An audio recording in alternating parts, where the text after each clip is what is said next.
দেখুন, গোবিন্দ প্রকাশ তো হচ্ছেন আমার রাজনৈতিক গুরু।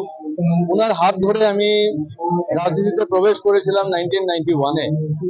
এই জন্য যেরকম আমার একদম ছোটবেলায় যেরকম বাবা হাতে খড়ি করিয়েছিলেন পড়াশোনার জন্য, সেভাবে রাজনীতিতে গোবিন্দ প্রকাশ তো আমাকে হাতে খড়ি করিয়েছিলেন রাজনীতিতে। আর যতটুক ওনার থেকে শেখার চেষ্টা করেছি, পেয়েছি, তার জন্য আজকে হয়তো এতটুকু আসতে পেরেছি রাজনীতিতে। উনি টোটালি দেশের জন্য সমর্পিত ছিলেন, মানুষের জন্য সমর্পিত ছিলেন, কার্যকর্তার জন্য সমর্পিত ছিলেন। ফ্যামিলিও পরে আসতো, কারণ বেসিক্যালি উনি সংঘের প্রচারক ছিলেন প্রায় 14 বছর, এবং প্রচারক থাকাকালীন আমরা সবাই জানি একজন প্রচারকের জীবন ধারণ কিরকম হয়। 1991 থেকে 96 অব্দি উনি সাংসদ ছিলেন। তখন আমি ওনাকে অ্যাসিস্ট করতাম পিএ হিসাবে। আবার তখন আমি পড়াশোনাও করতাম, সাংবাদিকতা পড়ছিলাম দিল্লিতে, ওনার সাথেই থাকতাম। 1998-এ উনি আবার সাংসদ হলেন শিলচর থেকে এবং কেন্দ্রীয় মন্ত্রী হলেন। সেই সময় ভারতবর্ষে অটল বিহারী বাজপেয়ী সরকার, পুরো নর্থ ইস্টে এবং 3টে রাজ্য মিলে উনি একজন মন্ত্রী ছিলেন। তাই ওনার উপরে অনেক ভার ছিল, 10টা রাজ্যের ভার ছিল, এবং উনি খুব ট্রাভেল করতেন। আমি অসাধারণ, মানে আমার এখনো মনে আছে, প্রত্যেক শুক্রবার দিন বিকেল বেলা আমরা ফ্লাইট ধরতাম দিল্লি থেকে কলকাতা, রাত্রে এসে হল্ট হতো এয়ারপোর্টে, ভোরবেলা ফ্লাইট হতো আপনার কলকাতা থেকে শিলচর, এসে উনি একবার সোজাসুজি কাজে লেগে যেতেন।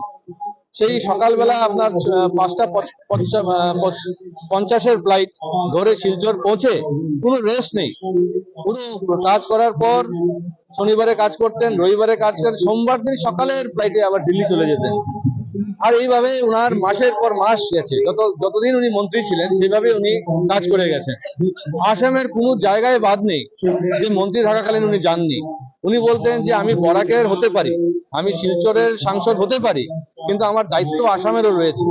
আর উনার জন্যই আজকে আমরা যেটা অটল বিহারী বাজপেয়ী যে রাস্তার যে পরিকল্পনা, যেটাকে 4 লেন আমরা বলি, সৌরাষ্ট্র থেকে শিলচর আসতে লাগে, এই প্রস্তাবটা কিন্তু গোবিন্দ প্রকাশের ছিল না। তো শিলচরে ওই সময় রাস্তা আসার কথা ছিল না।